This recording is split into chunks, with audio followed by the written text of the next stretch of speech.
eu vou fazer uma série de vídeos sobre clima. Clima é um tema que cai, é um tema que vai estar na sua prova. E para ver entender sobre clima, eu vou fazer então uma série de vídeos. E o primeiro é sobre os fatores que influenciam o clima. Ficou apertadinho, mas dá para você ver. Depois farei um sobre as massas de ar que atuam no Brasil, um sobre El Niño, um sobre os climas em climogramas e um sobre furacões, ciclones, e vou pensar em outros temas relacionados à climatologia. Então, para você ver todos esses vídeos e saber o que vai acontecer quando ele sai, se inscreve no canal, ativa o sininho, todo aquele balangandã que você já está acostumado. Vamos lá. Clima. O que é clima? Clima é um padrão atmosférico. Clima e tempo são conceitos atmosféricos diferentes. Tempo é a observação momentânea da atmosfera. Eu olho ali na janela, o tempo está aberto. Mas como é uma observação momentânea, o dia pode amanhecer ensolarado e terminar chuvoso.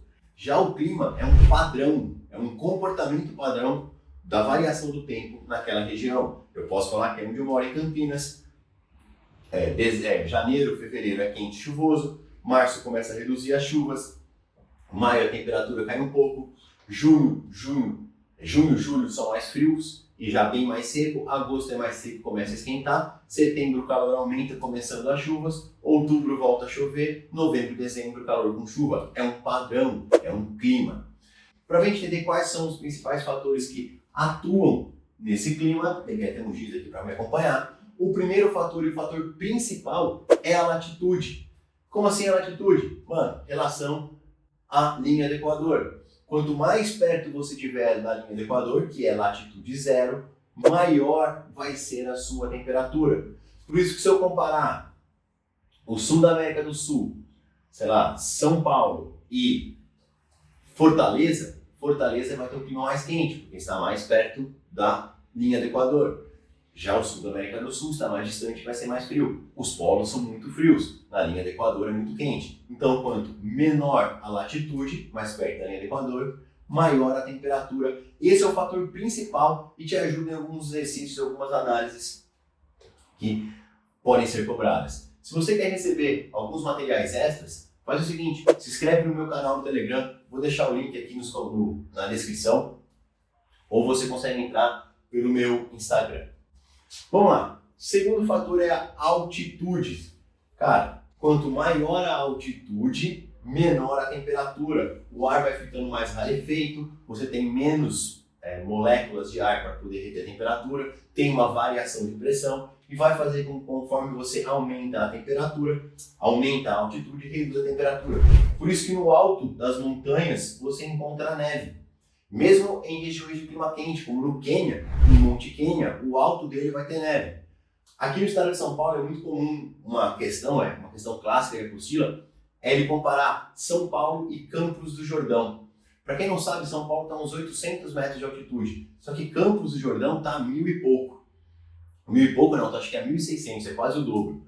São Paulo está mais longe da linha do Equador, Campos do Jordão está mais perto. Campos do Jordão tem uma latitude menor, porém a altitude é tão grande que Campos do Jordão se torna mais frio que São Paulo. E aí essa questão pede para você explicar por que Campos do Jordão, tendo uma menor latitude, tem uma média térmica abaixo da média térmica de São Paulo? Pelo fator altitude. Quanto mais alto, mais frio.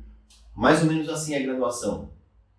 Para cada 150 metros de altitude, você tende a reduzir 1 grau de temperatura. E assim você vai tendo uma noção das diferenças térmicas por altitude. Certo? Então, tomar cuidado aqui as regiões serranas, normalmente mais frias, as regiões litorâneas, normalmente mais quentes. Os dois fatores principais. Vamos para o terceiro fator, que são as correntes marítimas. Mano, talvez a última vez que você lembre das correntes marítimas foi quando você assistia Nemo. Lembra do Nemo? Que ele pega a corrente leste australiana?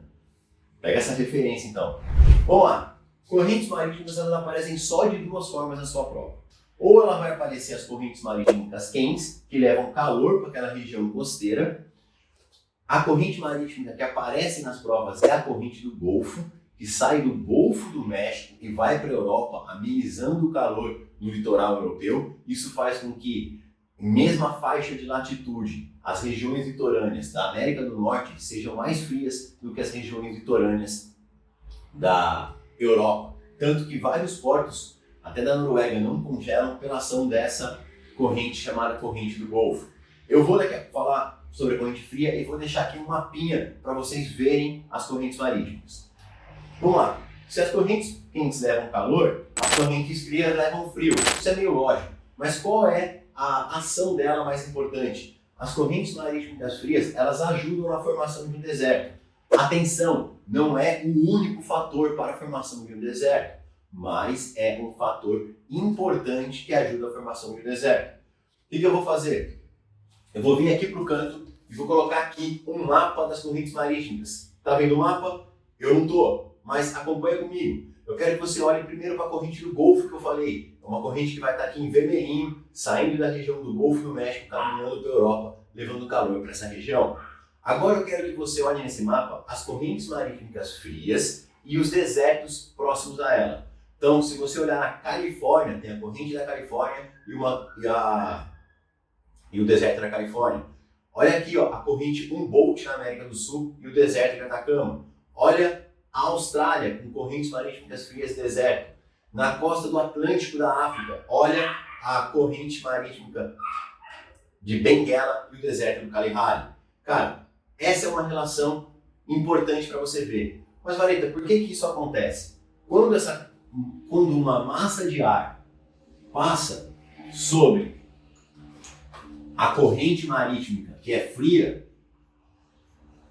a corrente marítima fria interfere na atmosfera e faz com que a chuva que tinha aqui acabe caindo toda em cima da corrente marítima fria. Então imagina que aqui é a corrente marítima fria. Conforme você tem indo a massa de ar, ela vai chover aqui em cima da corrente marítima fria, vai chover no mar e vai chegar seca no continente. Se chegou seca no continente, irmão, já era, não vai ter chuva. Ok? Pegou essa? Então vamos lá. Próximo fator são as massas de ar. Cara, massa de ar merece uma aula só para ela. Fiz aqui um mini mapinha, as 5 massas de ar que atuam no Brasil. Massa de ar equatorial continental, equatorial atlântica, tropical continental, tropical atlântica e polar atlântica. Vai ter um vídeo só delas. Mas vamos pensar o seguinte. Elas podem ter 2 tipos de características. Temperatura, quente ou fria. Umidade, ela é úmida ou seca. Se ela for quente, leva calor. Se ela for fria, leva frio. Se ela for úmida, leva chuva. Se ela for seca, leva tempo seco. Então, quando tem uma corrente marítima quente e úmida, ela vai levar calor e chuva. Como, por exemplo, a que sai da região amazônica e vem para o centro-sul. Eu posso ter uma corrente marítima fria e úmida, como essa massa de ar polar.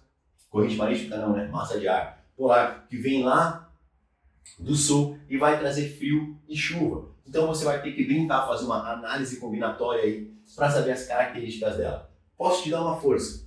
Correntes marítimas quentes nascem em regiões equatoriais e tropicais. Correntes marítimas frias nascem em regiões polares.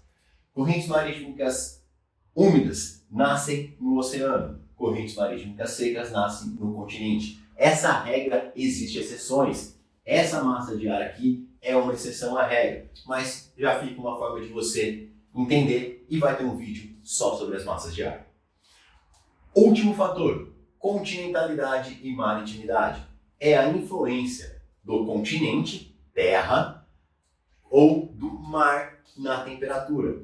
E essa influência vai se dar por uma coisa chamada de amplitude térmica. Amplitude térmica é a variação de temperatura, que pode ser medida por dia, por mês, por ano. O que eu quero que você entenda? Aqui é pura física. O coeficiente térmico da água faz com que a água aqueça mais devagar enquanto ela recebe o sol. Porém, quando o sol se põe, ela esfria mais devagar. Por isso, a variação de temperatura da água é menor. E essa variação de temperatura da água vai interferir na temperatura atmosférica. O oceano é o maior regulador térmico do planeta. Então, regiões perto do mar tendem a ter, ao longo do dia, uma menor variação de temperatura. Por quê? Por mais que o sol bata no mar, o mar não fica quente que você vai queimar o pé. No mar, igual você queima o pé no asfalto. Então, aquela região vai emanar um calor um pouco mais fraco para a atmosfera. Em compensação, à noite, quando tudo esfria, a água do mar ainda está quentinha. Ela mantém um pouco dessa temperatura e faz com que essa amplitude térmica seja menor. Quem já foi para a praia à noite sabe o que eu estou falando. A areia já está gelada, mas a água está mais quentinha. A continentalidade é o contrário. Áreas dominadas pelo continente, tirou o oceano, tirou talvez ali a região próxima do Amazonas, é praticamente o mundo todo. O que acontece? Ao longo do dia, cara, o asfalto, a terra, a areia, bate, recebe os raios solares e emana muito calor mesmo. Então durante o dia a temperatura sobe muito. O que acontece? Da mesma forma que esses materiais, né, do continente absorvem esse calor e mandam esse calor muito rápido, eles têm pouca capacidade de reter esse calor. Quando o sol se põe, a temperatura cai bastante. Por quê? Porque essa superfície não consegue mais emanar calor para a atmosfera, emana muito pouco. Isso faz com que na continentalidade a variação térmica seja maior ao longo do dia e na maritimidade seja menor. Quer um exemplo que ajuda bastante? O que é uma região muito seca? A gente chama de deserto. O deserto não tem água nem no estado líquido e quase não tem água no estado gasoso. Ah, mas água no estado gasoso vale também? Vale. O que acontece? Já ouvi falar que no deserto durante o dia faz 45 graus e durante a noite vai para zero, temperatura negativa? Por quê? Porque você não tem a água para reter esse calor e servir como uma manutenção da temperatura.